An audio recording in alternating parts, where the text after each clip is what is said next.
પરમ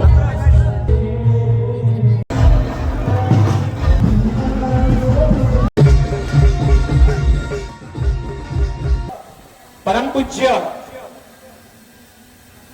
પરિકલ્પનાઓ હોય છે એવા એક કાર્યદક્ષ 10 વર્ષના મારા કાર્યકાળ દરમિયાન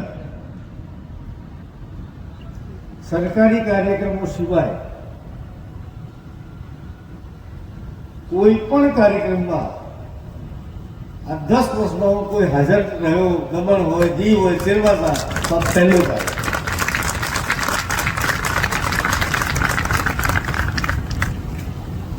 એના અનેક કારણો છે, અનેક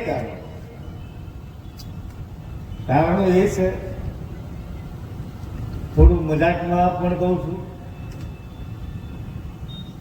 આ એવો સમાજ છે કે જે સમાજને દોરવણી કરે છે, શ્રેષ્ઠ સમાજને સમજણ આપે છે, જરૂર પડે એ પણ આપે છે.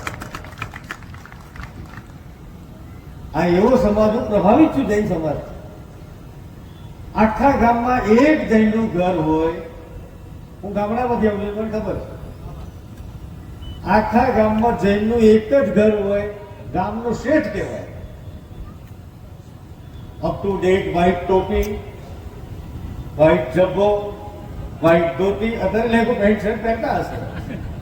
ગામના શેઠ ક્યારેય ખેતરે ગયા ના હોય, પણ આખા ગામના જ્યારે દર્દ દુઃખ હોય કે સમસ્યા હોય ત્યારે આખા ગામની સાથે રહેનાર કોઈ હોય તો જૈન સમાજ.